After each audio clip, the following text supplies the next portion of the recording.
Welcome to Living Chassidus. Together, let's live the Chassidus we learn. Okay, welcome everybody. Baruch Hashem, here we are at Living Chassidus. And as our usual Monday nights continue, we're within the midst of our life skill series. And at Living Chassidus, we don't just take care of the Chassidus, we also take care of the living. So we are working really hard to bring all of the skills that a woman would appreciate or would at some point say, I wish somebody would have told me. And yes, that. So here we are telling you, Baruch Hashem. Tonight, we have the great zchus of having Chava Schechter, who is going to, not only is she a great friend, but she's also an incredible part of the Crown Heights community, and we're so lucky to have her. She runs, first of all, she's a mother and raises her beautiful family, which we love so much. But she also runs a gemach for women and a Sheitel gemach. She can tell you more about it. She'll also give you the website to donate if you'd like to donate by the end of this video or right now. That's also an option. But one of the topics as a Kala teacher that I hear a lot is I wish somebody would have told me more about Sheitels. I feel like I don't know what I'm doing. I go in there, it's a very, very pricey investment, but I have no idea. And if you don't have a mother or an older sister or a best friend or somebody who's going to really talk you through every step, it can be a very challenging stage for a lot of kalas and even for married women.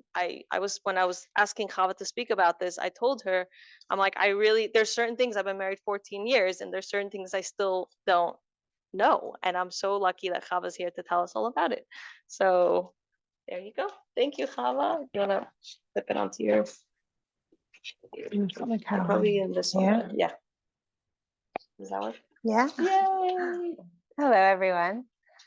My name is Chava Schechter. I've always been really into hair.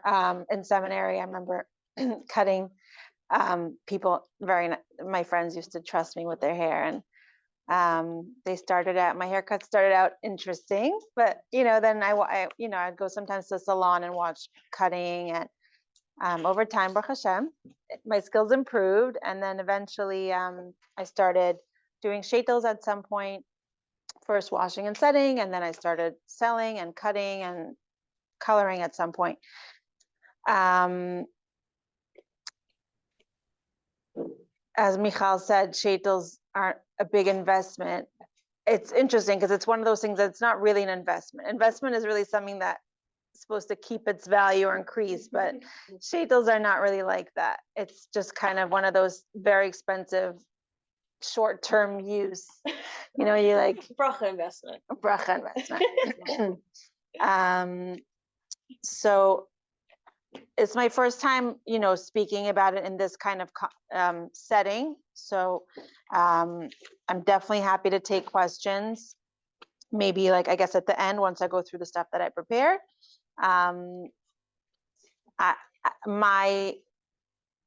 did take a weight course about 12 years ago, but when I was pregnant with my first. There really is a lot of unknown, and like Michal was saying, so many people come to, they don't know anything about Sheitels, and then they're engaged and they go to the store, and then they're really putting a lot of trust in the person that they're coming to. So Baruch Hashem, over the years, I've gone with many friends to help them pick stuff out. And I can't say that I could go with everybody, but if that's something that somebody wants to do, reach out. And if I have the time and if it's possible, it would be my pleasure. I really enjoy doing that. So I'll start by talking about the different types of hair categories. And there's basically, processed, right, and unprocessed. So what is that? Unprocessed hair is hair that it's usually called European hair. Doesn't necessarily mean it's actually from Europe. A lot of it is actually from South America, especially wavy, darker, like the ones in the darker family, wavy pieces, that's actually often from South America. And then, but it's just kind of all grouped as like virgin European. That's like, you know, the creme de la creme, like the top of the line. So usually, like, let's say the ones that are in the blonde, light brown, blonde family, those often come from like Russia, Ukraine, those kind of places. And it's people that they usually, you know, these women that grow their hair and then they usually get paid something, you know, for their hair, for selling it. The people who then sell their hair to wig makers are really, you know, they make much more than the people whose hair it was, but every wig is made up of more than one person's hair. So that's like the first thing. Like, you know, the hair is matched, they match different kind of hair that works together to make a wig. That's why wigs are much heavier in general than even if a person has thick hair, a lot of hair, a wig is going to have way more. People who have made wigs from their own hair, which like ask a Rav, but it is actually possible. They will tell you that in order to make a wig from their own hair, they had to grow their hair multiple times, sometimes 3, 4, 5 times. Even though their head of hair looked perfectly fine, didn't look like they were balding or anything, but in order to make a wig, you just, for it to not look balding and not look sparse, it needs to be much more. So, okay, so there's virgin hair, right? Unprocessed hair and processed hair. Processed hair has come so far. It used to be that there was really like a huge difference, and unprocessed wigs lasted much longer, and processed wigs were just much clearly, like if you would look at it, the quality was like really inferior. As I've observed over the years, I feel like I see that processed hair has come a far way. Not all is created equal, just like not all unprocessed hair is created equal. Just, you know, like if you see people walking down the street, right? People who just, they never dye their hair, it's just their natural hair. There are some people who have more beautiful hair than others. So, right? Like some people have more of a soft texture, some have more coarse, some gets more frizzy, some is more, you know, different types. So unprocessed wigs are going to be way more expensive than the processed ones. Anyone who tries selling you an unprocessed wig under 4,000 is not being, most likely not being honest, unless like they're super new and they're just starting to get into the game. Wigs are these days, like really the starting point is like at least 4, but usually it's more climbing into 5, 6, 7, 8, 9, 10, 11, 12.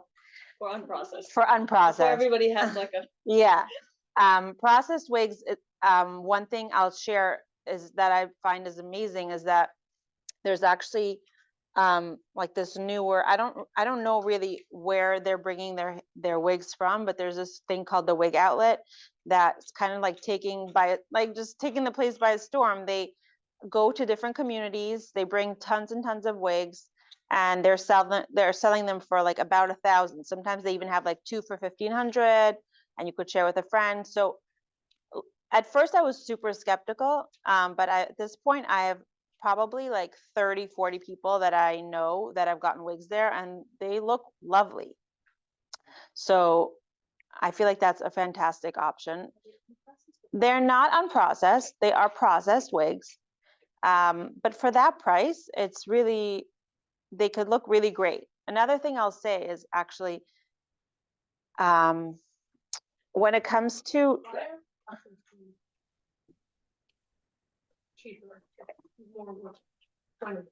that's a really good question.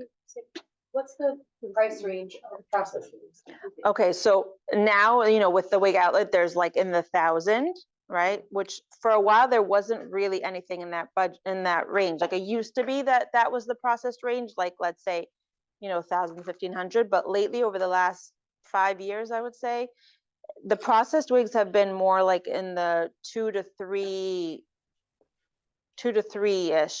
range. What was the other question? What does processed mean? Oh, thank you. Thank you. Okay. So what does processed mean? So unprocessed hair means it was taken it was cut from somebody who never had done anything to their hair. They had not done any keratin treatments. They had not dyed their hair. They had not permed their hair. So it's kind of like really like hair in its real, most natural raw state. Processed wigs are dyed, so you don't really know what color their hair was originally. They're dyed, and they're usually chemically processed as well. So let's say if you're seeing a wavy wig that's, let's say, $2,500. Those are not waves that were originally in the hair. That's not somebody who had wavy hair and then they cut it and made it into a wig. That was hair that was straight and then it got permed. So I'm not going to say there's a what? The curl, like the waves would not stay as well as a natural. It's a good question. Honestly, I feel like technically, yes, eventually it might not last, but by then the truth is the wig wouldn't last that long anyway. What's the lifespan for a wig? You know, that's like everyone's favorite question. Like, how long should a wig last? If anyone actually tries telling you a number, they're literally making it up. There are so many factors. Are you wearing the wig morning to night? Like, there are people that I know that they wake up in the morning, they put on their wig, it doesn't come off until they go to sleep, and sometimes they conk out on the couch after bedtime with the wig on there. That Sheitel is getting a tremendous amount of use. It's going to start balding sooner. Also, do you have one wig? Do you have multiple wigs? My take in general has been, if your budget allows it, it's really nice to have multiple wigs, because then each of those wigs will last longer than one wig. But some people love it. They just get one wig, they wear it to death, and then a year, whatever it is, depending how much they wear. Let's say 2 years later, they just throw it out, get a new wig. It's like a matter of preference / budget / some people also don't like switching different styles. Like, that's too much for them. It's, so these things are a matter of preference. Where was I? It's not as natural. It's just, yeah. Somebody dyes their hair and keeps their hair is not as healthy as shrinking. The texture is different of the hair. It's also heavier. Repeat it for anyone who didn't hear. The texture. Yeah, so a processed wig, like I said, if it's wavy, that means it is permed waves. It is colored, which means the color is going to fade quicker. But unprocessed wigs get processed after the cut also. Like, let's say sometimes they get highlights. Like the waves could be more Accentuated. Yeah. Are you talking about like with a curling iron? Is that what you mean? Yeah. Like, if you're buying unprocessed wigs, it's wavy, it wasn't permed. Those are natural waves. Is it sometimes styled with like a curling iron? Yes. That's not considered like processing the hair in a way that's really changing the. Exactly. Yeah. I have a question. You can have a huge difference in process. You can have like a blonde person with a little highlights. That wouldn't really damage her hair. You could have a Chinese person with black straight hair that you're processing into a blonde curly shades, or that would be a totally different level. Is that reflective of price, or you cannot know? No, you just don't know. You don't know. And that's why, from my experience, when it comes to processed wigs, the best looking ones are the ones that are either like super dark, like almost black, like the very dark brown to black. In that color, you almost can, it depends, if it's a good processed wig, you might not even be able to really distinguish between the unprocessed and the processed, because it's possible that processed one was very processed very little. Like, it could have just been taken from somebody with dark hair and then they put certain chemicals to make it like more smooth. That's another thing. And then the other thing, ironically, blondes can actually look really good also in the process. What I've found, Because they were originally blonde, or not because they were originally blonde, but because with good coloring skills, you can get a really nice shade of blonde. What I've found to be not as available is processed wigs that look good that look good in like that medium, light brown, medium brown family. I find that those look really more processed when they are processed, like than the blonde and the darks. Not saying they don't exist, but it's much harder to find. Like even let's say this wig outlet sale, I've been a bunch of times at this point with different friends to, people have asked me to come with them to help them pick something out. Everyone who had like was either dark or light, like found something, but in that medium, like light brown medium, they don't even really, like every time I've gone, they haven't even really had anything. How like your own wig or like? Yeah, like I've been curious to see if I could find anything for myself, like nothing, like they just don't even have anything. I'm not saying there never is, just I haven't seen. And in general, over my years of seeing processed wigs, they just don't look as good in that medium, like light brown, medium brown family. You can't get that like natural, like You turn red in that color, you look reddish. either reddish or they make them too ashy and they look Yeah. like almost like a greenish Yeah, undertone. greener.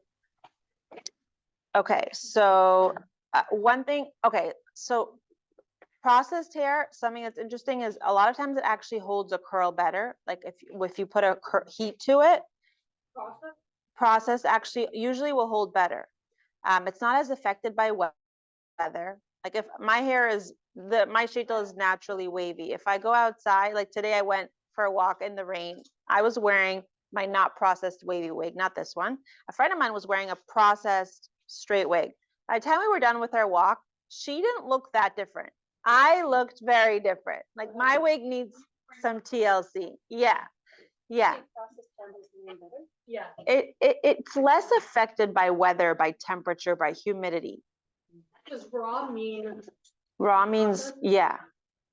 Yeah. Okay, so like, especially the really low end processed ones, they are processed where the cuticle, like each hair strand has something called a cuticle around it, and they strip the cuticle and then they put silicone on it, which makes it feel like buttery soft at first. I'm saying like processed wigs, especially lower end processed ones. They'll feel super soft at first, and then after a while people are like, what's going on? It feels like straw, like it feels very like coarse and dry. That's because originally it had like that chemical on it, and then over time it wears off. Yeah. Why do they strip it? It makes it easier for them to take tons and tons of different hair, not have to sort it and just kind of batch dye it, make it all the same, just like by volume, like to make an unprocessed wig is much more like individualized. They pick different hair, they make sure it has the same type of wave or the same, flow to it, the same colors. When in unprocessed, it's done like factory style, like huge batches. So they could take a whole bunch of people's, hair in different colors, strip the cuticle, dye it in batches, and then boom, they have like, that's just how they do it. How do you make sure you're not getting such a wig that you buy it looks beautiful and someone it looks terrible?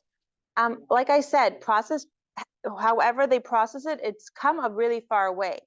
Like nowadays I find, again, it's piece by piece. Like it's something like some of these things I can't give over in a lecture. It's like you have to look at it, you have to feel it, and there's no guarantees. And honestly, there's no guarantee. Artificial. Yeah. Kind of thing. Sometimes it has like a bit of like a fake shine. That's not. But it's something that's some of these things I can't really give over. I can't like explain to you. It's just something you have to feel and you have to know. Okay, so that was the hair. Okay, now we're gonna move on to fitting, right? So some people come in and they're like, okay, I like how it looks, but how do I know if it actually fits me? Okay, so for whatever reason, most wigs that are available are like medium. There's medium size, like we're all the same head size, which we're not, right? So the lace, the change to lace has made it in a certain way has made it a little easier in that if you've ever seen a lace wig being sold, it has like a bunch of lace sticking out in the front, right? So what that's able to do is in the past, I don't know if it's gonna really show well on here, but this is my wig that went through the rain with me today and it looks cuckoo, but that's the one I have to bring, okay? So people have different dimensions, different ways, right? Some people have longer here to here, but smaller in this direction. Some people are really big in this direction and not as big in this direction. So with lace, one thing that's nice is that you have more flexibility when you're buying a wig in the front to back direction. Side to side, there's nothing, the wig is the way it is, but front to back, whereas before, let's say a wig could have been too small, with the lace you have space because you can move it back and then just get the extra piece filled in. It's a little hard to explain, but okay. Can you show us how the lace looks? Is that a lace? This is a lace. I could pass it around. Just be gentle. You have a lot of trust. I mean, we're all adults here. Okay. And what are the different options for the caps? You're talking about So the cap there. technically, yeah. So, okay. The types of wigs that exist is skin top, which is kind of like almost like the dinosaur, turning into a dinosaur at this point. Basically about 5 years ago, lace. Yeah, yeah. It's not growing scales. Right? No, it's like becoming extinct. Like most Schechter they don't even sell skin top wigs anymore. Sometimes you can. What? What's not lace? Exactly. So technically there is something called a skin top wig, which the top is not made of lace. It has more layers in the. Oh yeah, yeah. Somebody here has one. She could pass it around. What's it made of? I think that's just. It has more layers. That's just what used to be called. What used to be a regular wig, yeah, used to be called a regular wig. Now it's this ancient artifact called a skin top wig. Okay, some people still prefer it. They're just harder to get your hands on nowadays. Are they using other? Yes. Are they lower maintenance? Yes. They still stretch out? Yes. Well, wigs stretch out over time, but skin tops are 100% sure. Skin tops are 100% lower maintenance. I know. And the truth is, I feel like some people, I feel like sometimes a skin top, certain people who don't necessarily know how to really take care of their wig, and they would look better with a skin top wig because there's not as much room for air, I guess, as with the lace top. Like the lace stretches out, so sometimes you see people where like their lace is just kind of like flopping around. It would look better if they weren't wearing a lace in the first place, right? Like it requires more upkeep. Lace gets stretched, sometimes it tears. These are just, skin tops are much more sturdy, but a lace top could look natural in a way that a skin top can't, they're more flat, the hairline. My mother used to say that this is hotter. Hotter? Like, Oh, yeah. Some people who, who used to complain of more discomfort and like heaviness with skin top wig, they feel like with the lace, they just able to wear it for longer. It's more comfortable, it's lighter. And that's because the construction of this has more hair in it on the top. The skin top has more hair in it. And also the way it's sewn in, there's like a few layers of different things going on in there. Whereas the skin top, the lace top, you have a very thin piece of lace with hair sewn in it that mimics a natural hairline, which is not as dense with hair as a skin top. Are those the only two options? Or There are other kinds that are much less common, which are like hand tied. So these types of wigs have been around actually for a really long time. And especially in the like drama and theater world, wigs have existed for a really long time. And what was the question? Sorry. And the other style. Okay, then there's also something, thank you. Yeah, there's also something called a lace front, which is basically a wig like this. And then the front piece, sometimes they come this way, or some people had skin tops done before, and then they now got lace added. So a lace front would have either a small piece or it could be a deep lace piece where it's lace and then it transitions into a skin top. I don't really think there's a mila to it in terms of durability. Which, having lace in front. A lace front, like Lace front. just that's the- not they the just front. the transition in the industry, like they were transitioning from. exactly. lace tops to Yeah, lace exactly. Yeah. And truthfully, I've seen many people who took their skin top wigs and had a lace front added. And honestly, I have made, out of the many that I saw, maybe like 1 or 2 looked good. The rest were like, it was so obvious, like lace skin. Like at that point, I feel like it just looks better to just wear a regular skin top. No one has like a hairline that's, 2 different things. Is there any, I remember when they were coming up, people were talking about it being like sheer or not sheer, like, are you gonna talk about? Do you want to talk about it? Oh, Well, I brought copies for everybody of the halachic stance that is current now, how to know how many layers, I'll put it in the view, how to know how many layers are needed, and how to know what's kosher mahadrin. that's so nice. Thank you. Yeah, for lace top. Yes, lace top wigs are further analysis. This is from Tenyad, Noshe Chabad, and mikvah.org. And could you give us like a really short, like a one synopsis? No, you can go ahead. Okay, so someone who's online that doesn't have the booklet, you can go to mikvah.org / I think hair, I'm pretty sure, or just look it up on their website. And this exact same thing is there. Hair covering, thank you, / hair covering. And there are basically 2 opinions amongst Chabad Rabbanim, so you need to ask your Rav.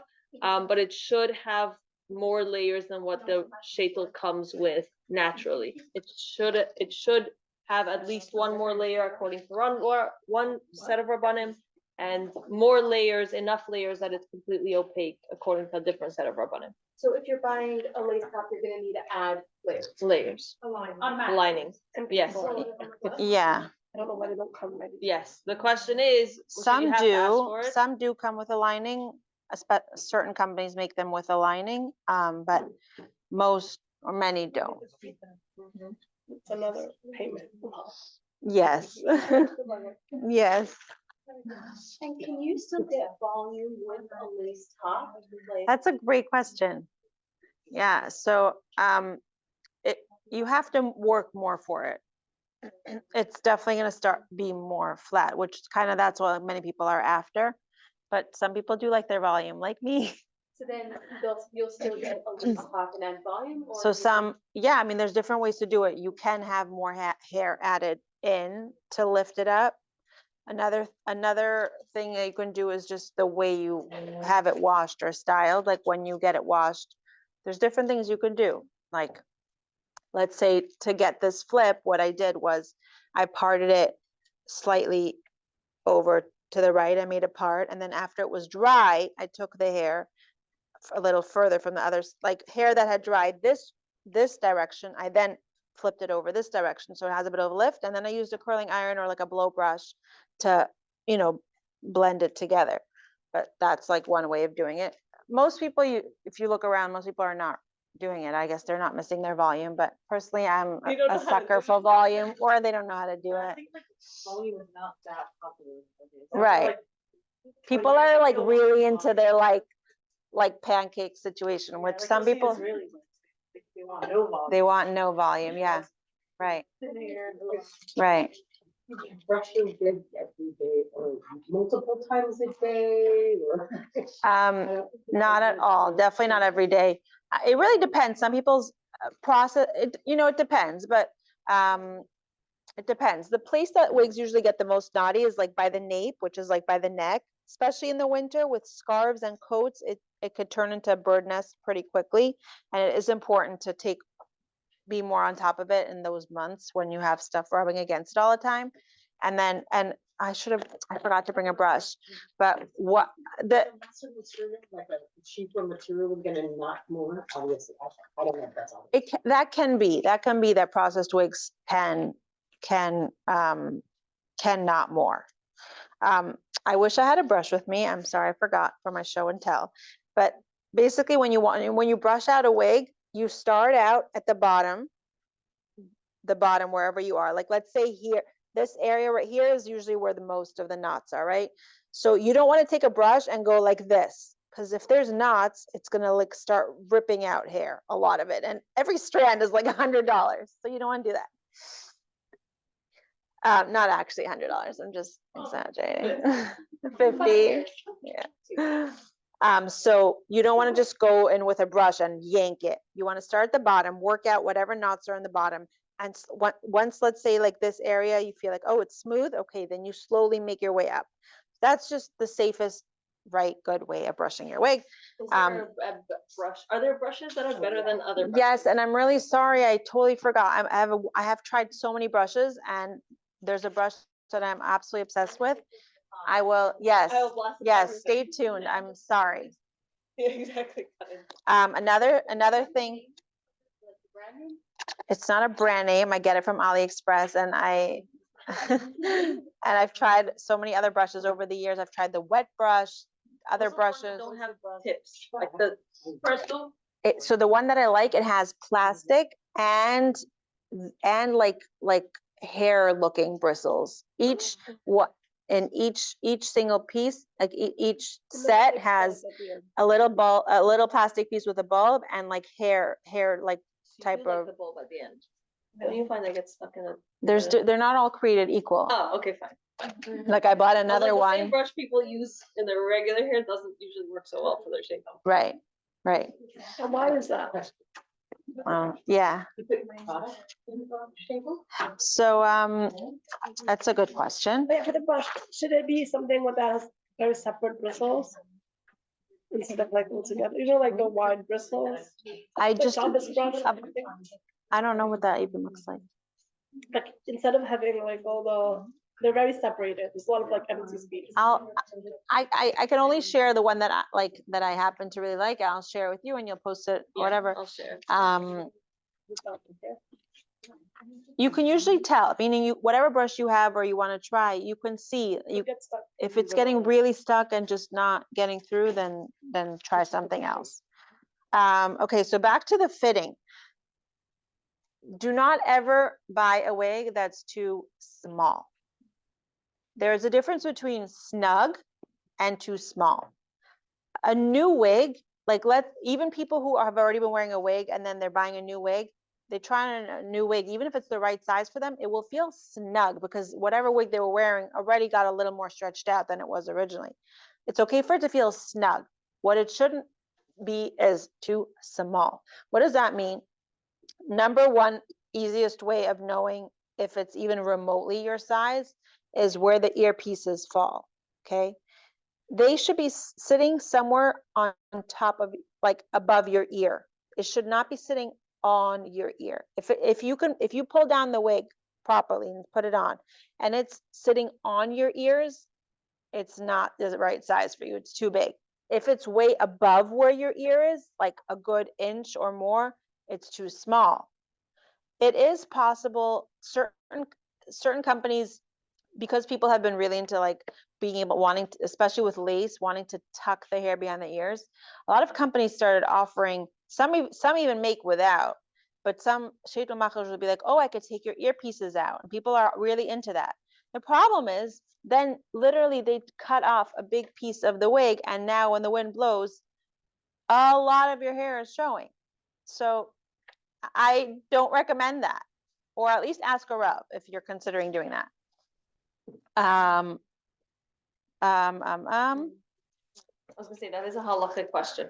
It's not a preference, it's a halachic question. Yeah, please ask. Any part of your front, temples, thank you, ear, sideburns, and the back of your neck is a halachic requirement to cover. And therefore, if you have a question about it or your sheitel is, whatever, then you should really ask a Rav. Yeah. Yeah. Oh. Yeah, it looks like that.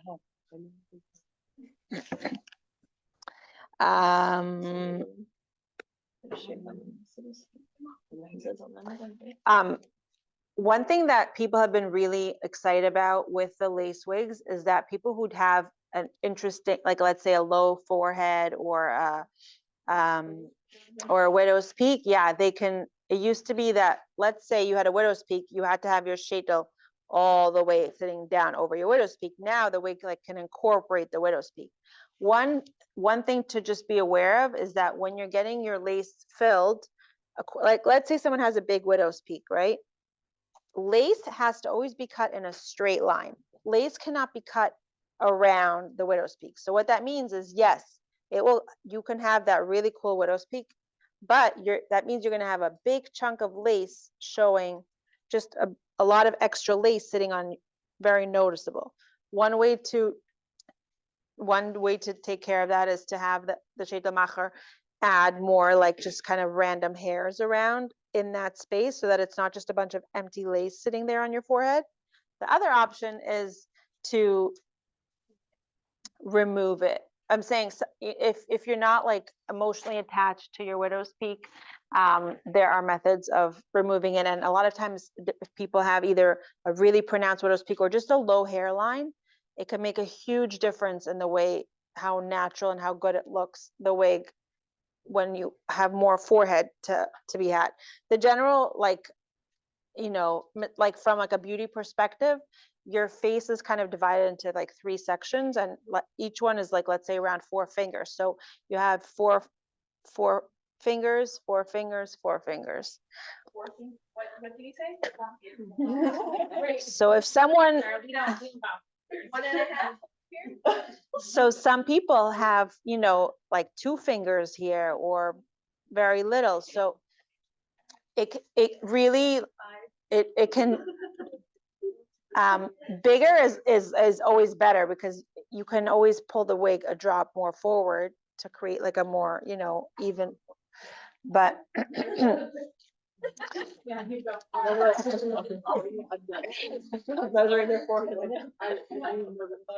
if you pay attention, you'll notice that, like, I could, just for the sake of, should I like pull my sheitel forward and just show what a big difference it makes? It won't show my hair, but if I take my wig, like sometimes when I put it on and Everyone watch carefully. sometimes like I've humored my kids and I'm like, I put on my wig, but I don't pull it back. So I hold on a second. You're gonna fix that after. I will, I'll just pull. Like I'm the same person, but like it doesn't look good, right? But some people look like this. So let's say someone's forehead is like that. Imagine how much better they can look if they get their, you know, like that inch makes a huge difference. Do I look normal now? Masiras nefesh, guys. Do you all see what I'm talking about? Some people might look better at that. It depends on people's face, no? If their face is, I don't know. Find out. if their face is tiny, and let's say they have 3 fingers here, 3 fingers here, then yes, this could be 3 fingers.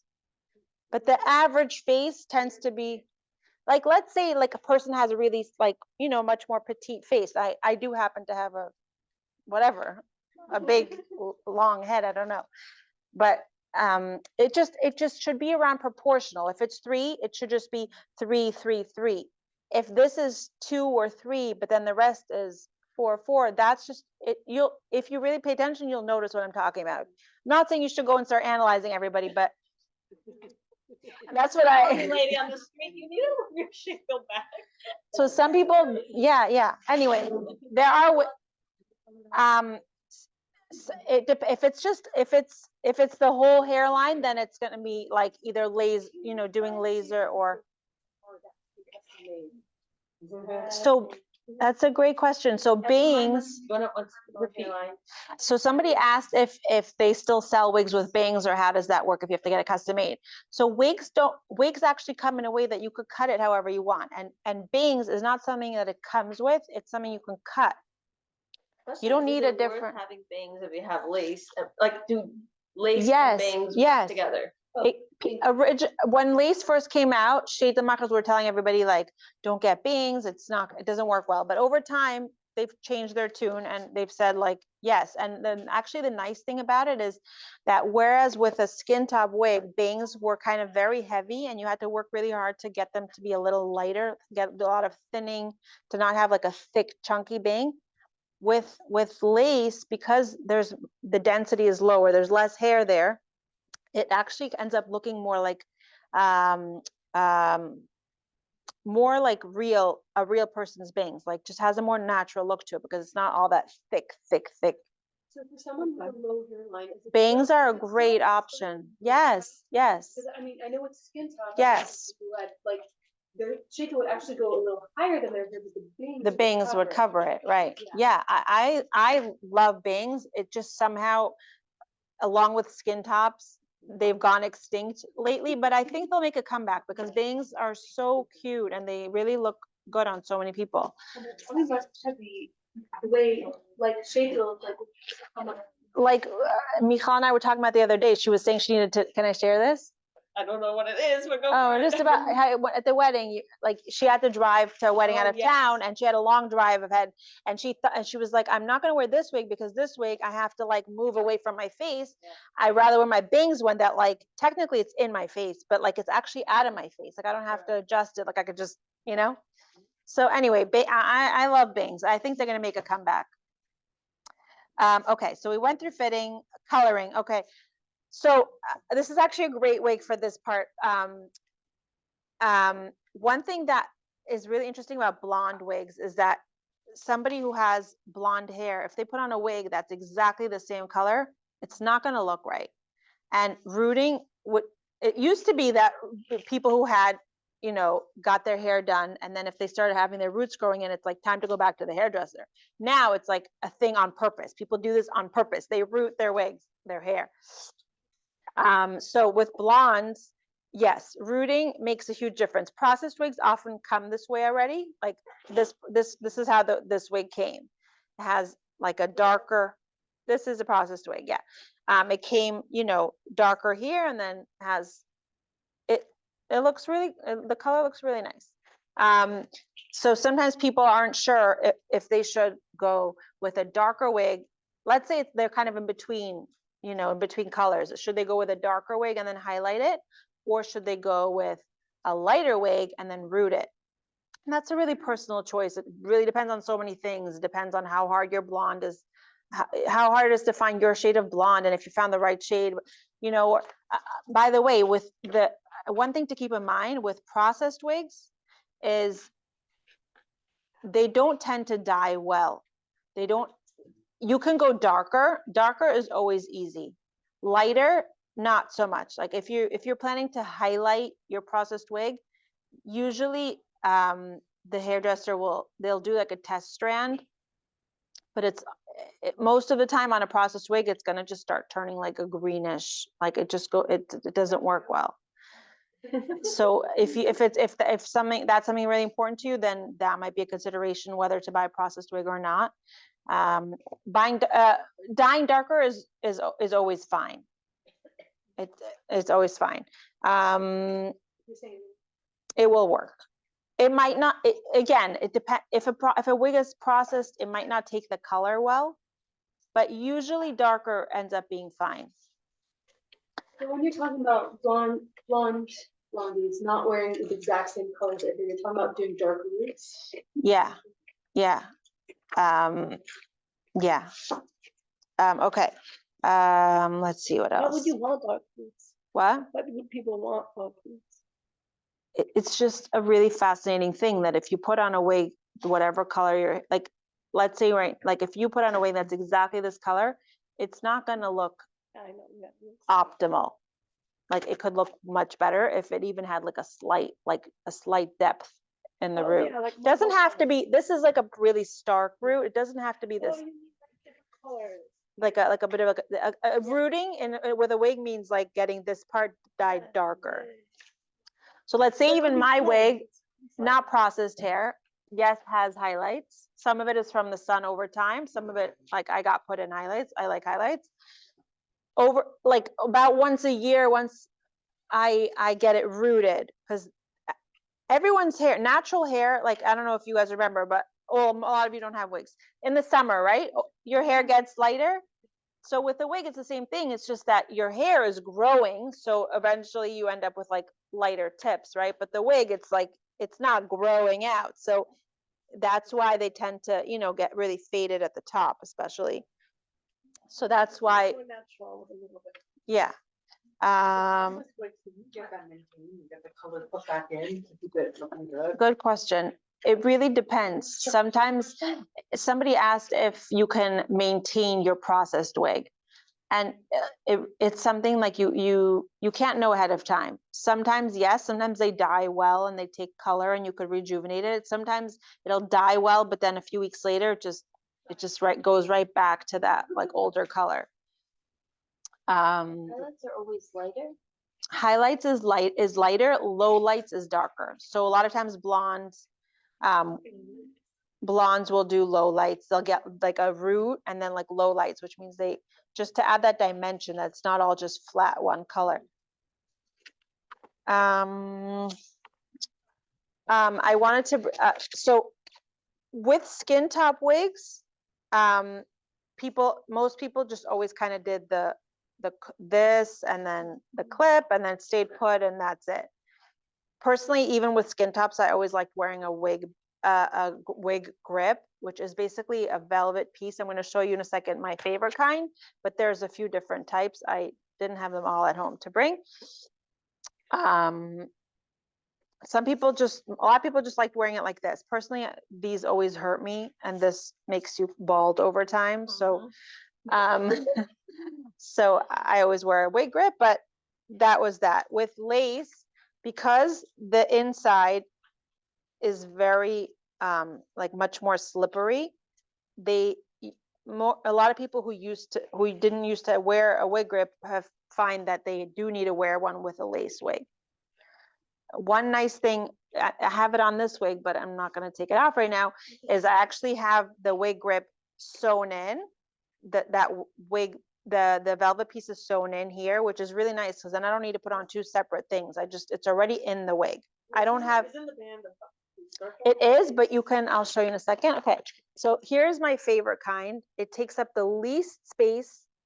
I've had a few people that used to complain about getting headaches, especially once they had to start wearing a band. And I've pointed them to these and they're like, wow, this is a game changer. I get them for like $3 on AliExpress. They sell them here for like $20, $25. I'm happy to share the link. Okay. I'm worried about my hair falling out. Yeah, so this is great. No metal is touching your head and they're really soft and smooth and pretty thin. Make sure you put it in the right direction. Yes, really, really important that you put it the right way because one way will make the wig grip and the other way, if you wear it backwards, it will literally help your wig slide off your head. Yep. So you don't want to do that. So what I have in the Sheitel that I'm wearing, she took these plastic pieces off and the metal, and just this velvet part is sewn in basically like that.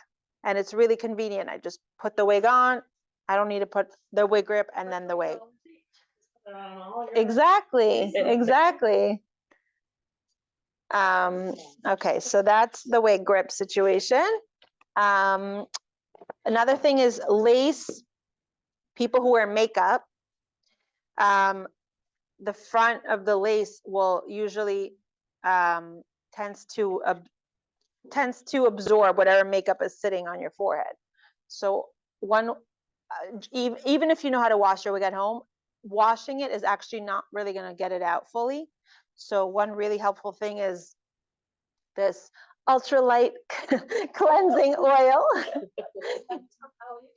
No, this is from like Target or Amazon. You basically put it on, like, let's say like a paper towel, and then you slowly, like, gently dab it along, and you'll see it's going to start getting like makeup on it. And then if this was like orangey or yellowy, it's going to be clean after. And then you rinse it? It's just like if you start noticing like, oh my gosh, it's really dirty, and like, or like you put it on and like you could like literally see it's like orangey or brown, yellow, whatever your color your makeup is, then it's time maybe to clean it a little bit. Do you have to rinse it off? Yeah. Rinse what? After you get it, like after you got it, you have to use water. No, It no, just takes Not it like off. sticky. no, it says rinses clean without stripping, effortlessly, completely removes waterproof makeup, dirt and oil. I don't know. I don't think. That's meant for like makeup stains on anything. What? What's this product originally? Yeah, it's just makeup remover. Oh, okay. Fine. Yeah. Yeah. Let's see what else. Oh, another, what? Actually, at the end, I'm gonna do a little.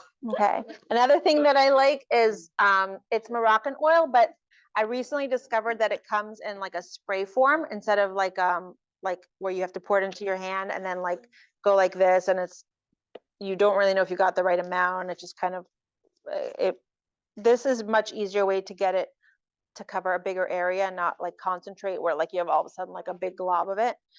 Just really nice to just soften up your hair. If you know, just a nice thing I like to have. It's like super, I don't know, like $5. What? Does it work for processed? Yeah, it works for any. Yeah. Go easy. Like you don't need a lot. Like a little goes a very long way. It makes the shade soft. Yeah, yeah. Especially in the winter, it tends to get dry.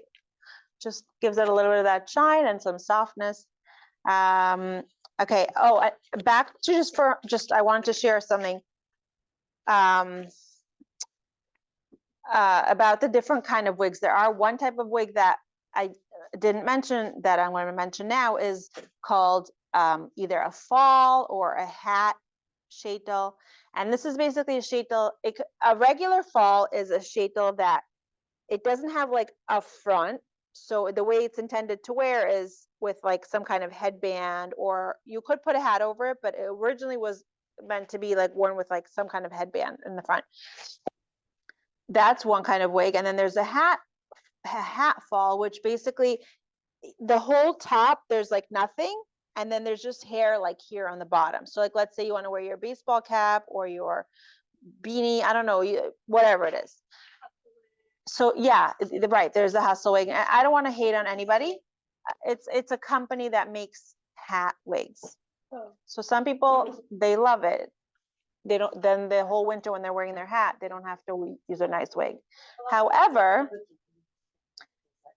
so straight halacha, if somebody's wearing a hat fall and they're wearing a full hat over it and there's none of their hair showing, halachically, that is fine. However, the Rebbe actually really, we have sources from the Rebbe where the Rebbe spoke about this, and Baruch Hashem I was able to find, I'm so happy because it's like a story that goes around a lot, but it's like who's the source, who did it happen with. And in the dare hair, I'll share after with you the link to the archive, because they were like it's like a bunch of stuff on this, but I was able to I just printed like a few things that I want to share, and one is specifically about a story that people often hear about, and I'll just read this. Rabbi Mendel Nemes related, when my mother was pregnant with me in 57-18, she and my father came to see the Rebbe to ask for a bracha. At the time, it was a custom amongst some frum women to wear a partial sheitel covered with a kerchief. At the time, the Rebbe had been encouraging married women to cover their hair with a sheitel. When the Rebbe saw my mother, he said to her, a half a sheitel is a half a bracha. A whole sheitel is a whole bracha. After giving them a bracha, the Rebbe asked to see my father privately. This part I love, and this is not the only time the Rebbe did this. After giving them a bracha, the Rebbe asked to see my father privately, and when my mother left the room, he opened a drawer and he took out some money. It was a pretty large sum for those days. The Rebbe then instructed my father to go to Manhattan, find out where the Broadway actors buy their wigs, and buy my mother the nicest sheitel he could find. In a letter, the Rebbe expressed similar sentiments to a partial sheitel and replied to someone who wrote about wearing a sheitel that will cover all their hair except 2 fingers in the front, like a regular fall. But the wig is not a partial sheitel this way. The partial sheitel is. It's a. In reply to someone who wrote about wearing a sheitel that will cover all the hair except for 2 fingers in the front, the Rebbe responded, I'm not sure who you're trying to fool. One cannot fool Hashem, one cannot even fool the entire world, and one can only fool oneself. What possible benefit can be derived from this? Can I go on that for a second? Sure. if you're open to that. Yeah, of course. Pulling hair out. Yeah. Any thoughts or something? Well, I mean, halachically, all your entire hair needs to be covered halachically.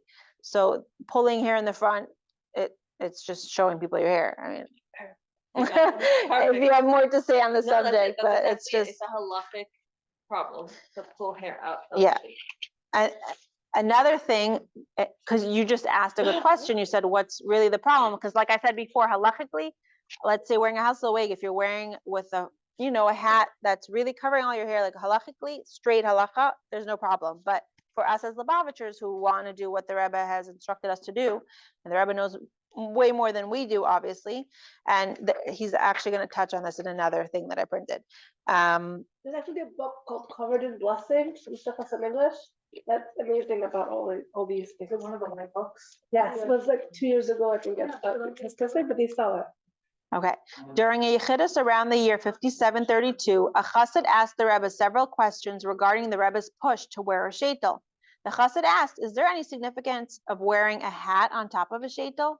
The Rebbe responded, when a woman wears a hat on top of her sheitel, other women will assume that she's not wearing a sheitel. The proof is, why would she be wearing a double covering, a sheitel and a hat?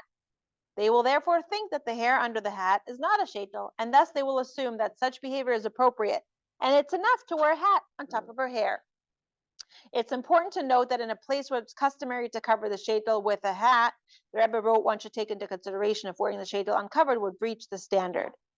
Meaning, like you're talking about, like Williamsburg Borough Park, where people live, and There are some communities and there's like a source in somewhere in like Mara or whatever, it's not on minute, but to Dalka have to cover it. right, and that's why the Rebbe said if you're living in a place where that's the minhag, then that's different. The double cover. Right, they usually wear like either like a headband here or like a kerchief in the right.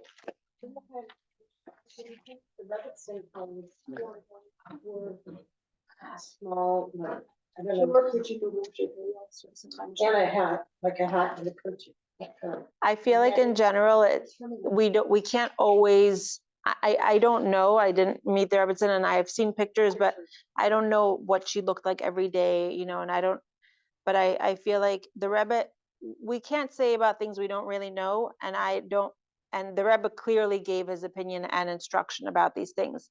It's not my business if the Rebbetzin did it this way or a different way, and what, like all that, like I.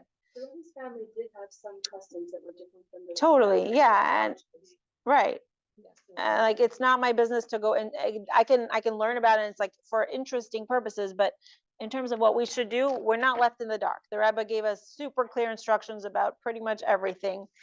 Yeah. So yeah, and then just one other like little thing that I thought was beautiful is the Rebbe said you should make an effort to encourage other women to wear a sheitel, explaining to them that by doing so, they open the channel for Hashem's blessings of good health, ample sustenance, and true nachas from their children. And there's a lot of places where the Rebbe spoke about all the brachas, but just wanted to share that one little piece. And I think that concludes my prepared part of. This at all? Any more what? Maintenance tips or instructions. Maintenance. Oh, we. I was gonna say. Oh, right. Yeah. Okay, there's a video. Give me 1 second. There's a video that Chava wants me to show. But before then, if you guys are up for it, can we take a quick selfie? Yeah. Okay. Stand up. No. I'm attached. Umbilical cord. Oh yeah. 1, 2, 3, cheese. 1, 2, 3, cheese. Yay! Okay, you can actually have them on instead of the frame. How often do you wash it? And how? So we're actually yeah, there's going to be a clip that is a really this clip is pretty old at this point, like probably close to 10 years, that I've sent it out to so many people, and a lot of people who, especially people who live in further out places where they don't have access to Sheitamacher, have really appreciated this clip. It's just really easy, straightforward way how to wash a wig. He does show it on a regular skin top wig, but I would just say if you're doing it, just be like extra careful with the lace, just because lace is so delicate. But if you're doing this process, you can definitely wash the wig this way, a lace wig as well. Discussing before, like which parts need to be covered. Do most Sheitels like want them to know? No. It's not that they don't necessarily know, it's just that they have such a variety of people coming. You can't, I feel like, yeah, you kind of have to be your own advocate in that way. Like they might be like, yeah, like, do you want me to take off the earpieces? And you're gonna be like, no, thanks. No. Like it's Right. great. It's really easy. Like it's so convenient that you can put your, tuck your ear or whatever. Yeah. I missed, what were the earpieces? Well, she was asking me if you can kind of rely on the Sheitelmachers to like know the stuff and about like what needs to be covered and all that and the linings or whatever it is. And Also, if you ask them specifically, depending on, like, you have to know which one you're going to, but if you ask them specifically, if you know what to ask, then they can. there are Sheitelmachers on all different levels of observance, and their clientele has all different levels of observance. So they're I have a question, how to make sure that it's sourced, that it's not from avodah zarah, there was like issues, like so many years ago, there was a whole thing. That was in 7th grade. All the teachers. Yeah, Through their Sheitels. it's a, Repeat the question for everyone who missed it. somebody asked, how do you know if it's sourced in avodah zarah? In general, the hair does not come from India. China, South America, yeah. China, South America, Europe. Yeah. Yeah, so it's okay. Yeah, I happen to love South American hair. Me too. They have just, But how do you they have tell? gorgeous, You don't know, like, just trust the Sheitelmacher. Tells you where it's from. I think that is something that the from wig companies are, yeah. So you can't buy in the dessert. You don't know. I don't know. I don't know. I think I don't remember all the details, but About Sheitels and avodah zarah. yeah, Or maybe in other communities or. yeah, So I can read the answer. yeah, please. The question is, I'm trying to start a business selling Sheitels. Does it require a texture because of Binji and avodah zarah if you're used? If yes, you're a reliable texture. And the answer, most women have long ago settled the matter and determined that it is a non-issue. There are some anti-Sheitel zealots who jumped on the bandwagon to make another out of this issue. They are not quieting down and now claim to have new information on the matter. Yeah, like oh, one last show and tell thing that I absolutely love. You could buy these on Amazon or other places probably also. If somebody has a wavy Sheitel and they want to like bring the waves back, it's a spray bottle that has a continuous spray, like you click and it just keeps going, which I love. It's just super convenient. Just like another fun thing. For water. Yeah, water. It's so fun. Water. You could do water with like a drop of like conditioner if you want, for like wavy curly hair. You don't have to put setting spray, right? To make the after the hair. Setting like for after, Yeah, no, like setting spray. before, Yeah. like heat If you get it control. updo with some shades or whatever. Oh, like hairspray. It's not good. You could do hairspray. Doesn't make it dry. You'll want to, Wash it what? right off. Can't blow dry. You can. Yeah. Yeah, of course. Yeah, you can. It's not too hot. I mean, you should only do it if you know what you're doing. Like, yes, you have to constantly move the heat around. You don't want to like blow at one specific spot for a long time. Yeah, why are Jewish companies so much more expensive than everybody else? That's actually not, like, if you're shopping for like, In Manhattan, like whatever, going to like Broadway, like the rabbits, they're cheap. I haven't gone to Broadway to know, but I don't think that their wigs are going to be any cheaper or cheap. They're expensive. They're not cheap, but less expensive. No, they're very expensive. Yeah. You might be thinking of. No, like real. Oh yeah, one thing, Just aesthetics. yeah, just like a quick like last thing about what kind of wigs there are in the hair. there are wigs called synthetic wigs. They are not human wigs. There are some that actually could look pretty good, but they usually look really bad really quickly. Synthetic wigs, How about the half one? not worth your money. I think back in the day, people were wearing those. You know, there's also older ladies nowadays that they like it because it just has a style and then it just looks, whatever the thing is, it just stays. They don't have to do anything. It just, you know. But it looks like a What about a clip top? Some of the top row, it's like a clip and it's a top. Yeah, so I mean, halakhically, that's not permitted at all. Like I'm saying, like straight halakha. Like I know there are communities where people hold it's fine, but I can't speak to how they do that, but it's not covering somebody's hair fully. Oh, but no, their hair's short.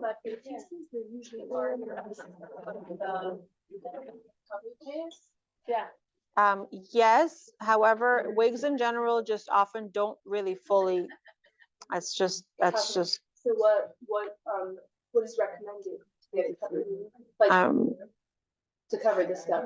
I mean, some people, if they, like, let's say they have their hairs long enough for a pony and it goes in and then just kind of takes it off enough that it, meaning it lifts the hair away and it's covered. Some people like shave there or laser there, wax. Can a sheitel cover it?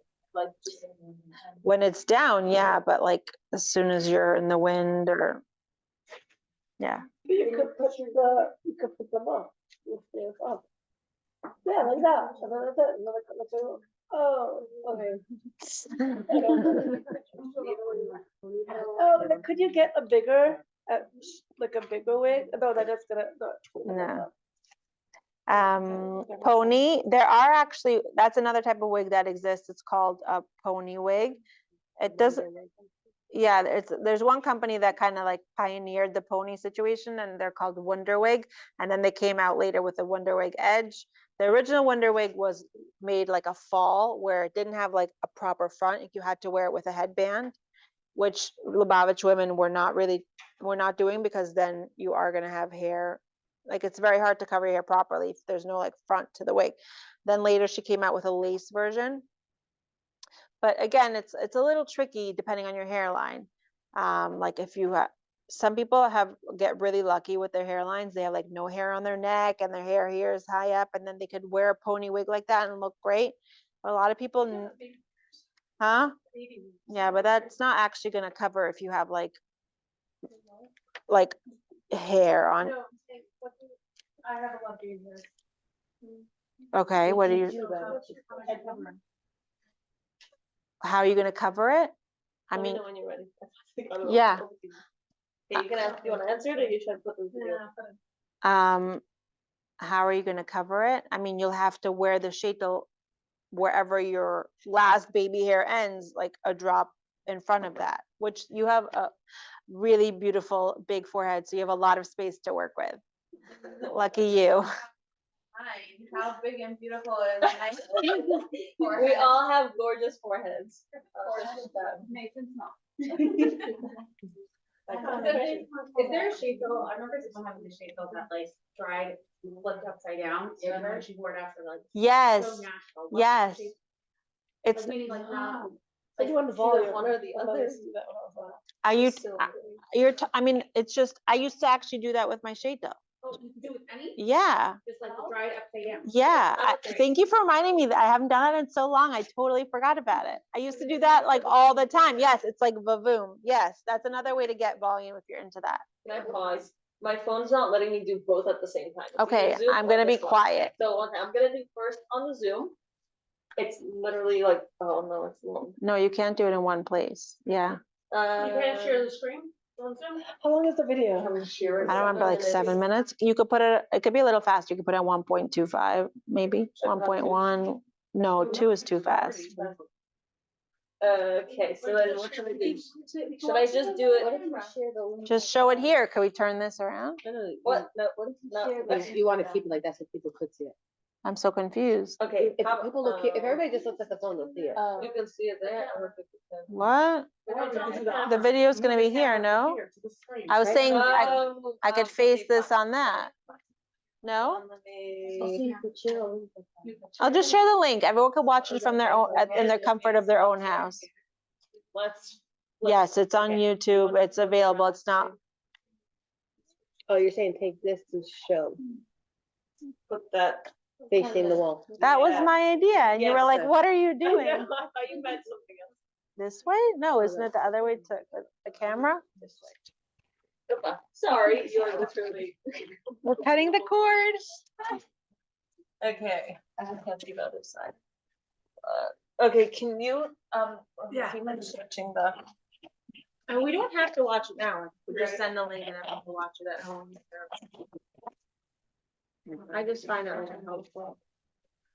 There's no sound, right? It's just music. Oh, there is. Oh, Well, no, Don't sorry, there's make it music. wet. Use a brush. Yeah, no, not important sound. Music. okay.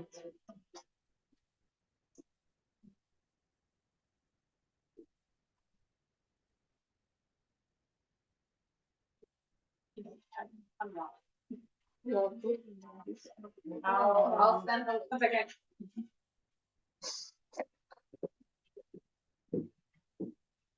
Read it out loud.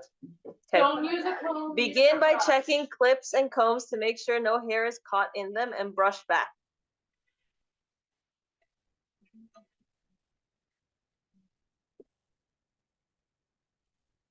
Grasp the wig from the scalp against your hand, keeping it something that I couldn't read. Thank you. Fill a bowl or sink with warm water. You can read it up. Stir in the shampoo. Dip the wig into the soapy water and let it sit for 2 minutes. Yes. Oh, dipping it in and out for 2 minutes? No, you can let it sit. Refrain from brushing it while there's shampoo. Gently squeeze out the excess water.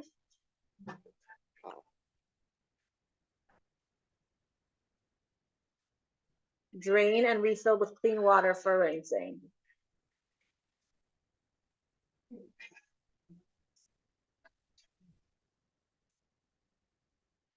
Don't do that. Avoid folding, crunching, or putting the part under direct water pressure.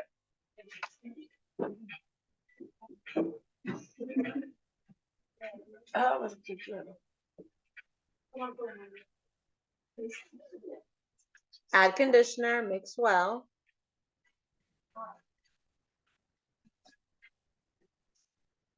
Dip the wig into the mixture until completely wet. One thing he's doing, which you really shouldn't do, especially with lace, is you do not want to put the top of the wig into the conditioner. You want to put, you're going to put the wig most of the way, but not like the top. Any kind Does it loosen any cuff? Any cuff? It loosens the knots conditioner, yeah. So you do not want to put the top. It's fine for a skin top, but do not do that for a lace top.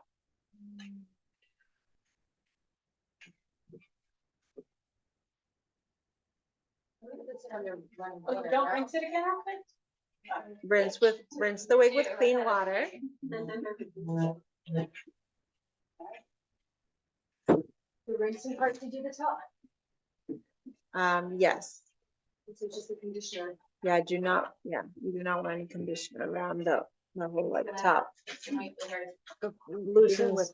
Even with the lace top, you know, the skin top was so not so. Yeah, I'm surprised that you did it. Yeah, but very gentle. Brush hair away from the hairline, away from clips and comb and clips. It's like a pressure from the hairline. Yeah, he's doing a skin top wig, so Don't hold it like that. yeah. You just, whatever he's doing, you're gonna be more gentle if it's lace.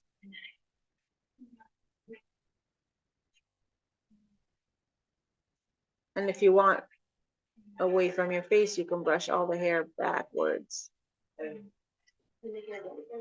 Away from your face.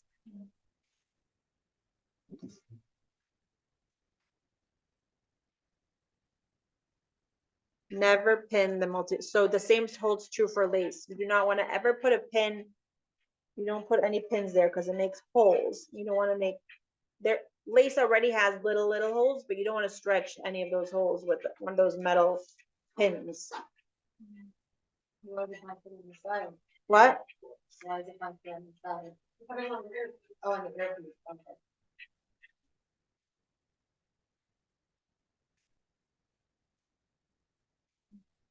How's it seem? You Because clip they pin it the on. pin the wig into the By head. ear. Then you pick your part. If you don't want to stress about having to change the part, you can put the finger on the part when you're washing it, and the part will stay exactly where it was. Brush hair away from face or according to your liking. That's really the practice until you achieve desired look. Easier said than done. And then if it's She switched the phone. People usually gonna comb now. the wig is ready to air dry, but if it's wavy, yeah, you want to scrunch it. Do you add product?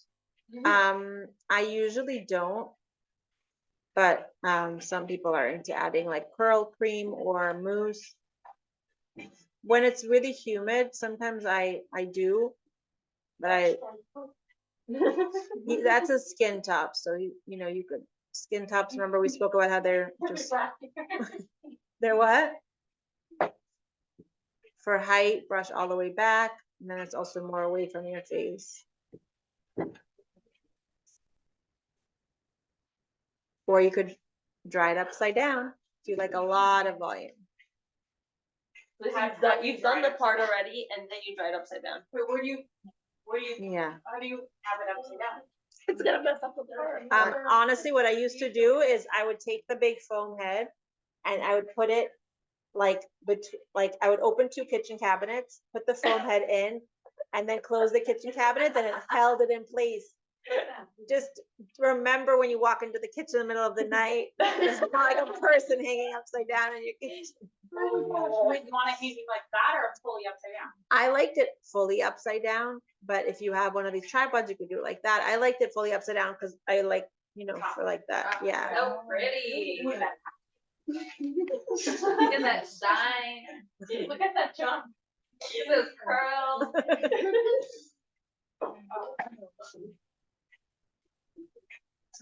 How many times, I think we're ready to move on now. when do you wash the, how many times? It depends on the wear. Yeah, it depends how often you wear it, depends how sweaty of a person you are, it depends, what things you were doing while wearing it. Yeah, if you were grilling, then you're gonna want to wash it. Yes. Yeah, grilling food. It's preferable to not wear it when you're, cooking, baking, sticking your head in the hot oven. Not if you're frying things, exactly, yeah. You don't want to polish it for the rest of your life. Yeah, exactly.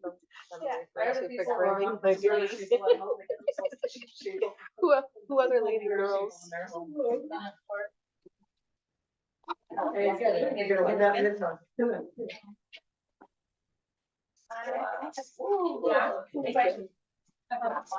Can I use a hair dryer for Sheitels? Yes, you can. You want to keep moving the heat. You don't want to stay in one place and burn the hair, you just keep moving the dryer. Can you answer it Somebody again? asked if you can use the blow dryer. Yes, don't put it on the hottest heat. If you have if it's adjustable, put it on medium, and just keep moving back and forth. It's like you did your. Yeah. Can I ask you, I heard of something called air dry wigs. Does that mean the other ways are not air dry? Air dry wigs means usually that when it's just washed and air dried, it has a pretty look to it. It has maybe a bit of a wave, usually either a little wave, a lot of wave. It's usually straight wigs are not air dry wigs. They just, unless it's unprocessed hair and it can look nice, but usually just plain straight wigs don't look that lovely if you just wash it without styling it at all.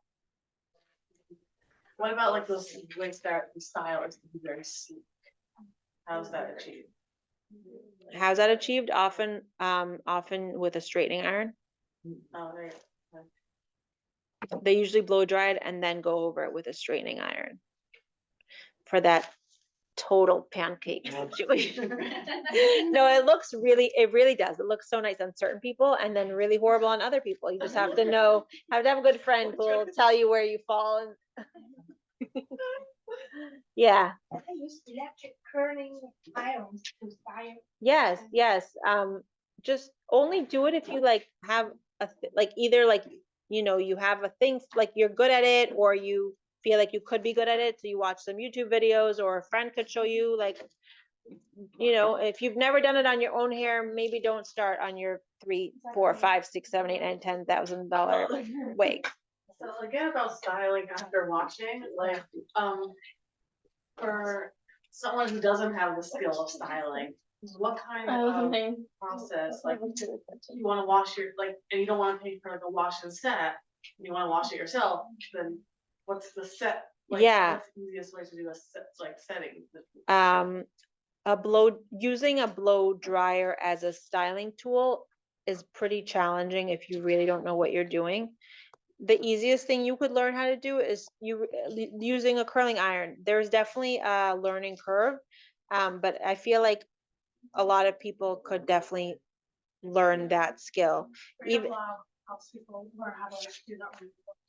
I actually, yeah, at this point in my life, I'm not doing that, but I used to, like, I helped many of my friends over the years. Like, they would come over, or I'd go to their house and just teach them how to like get comfortable, basics, you know, with a curling iron, just so they could kind of help themselves. Like, they got caught in the rain after they just spent $50 on the wash and set, and now, you know, Also, just like, to kind of pay that also $50 like every time. just, huh?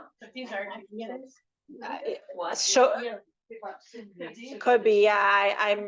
I've always done my own wigs, so I really don't even, I don't know what the numbers are these days, but yikes. Yeah.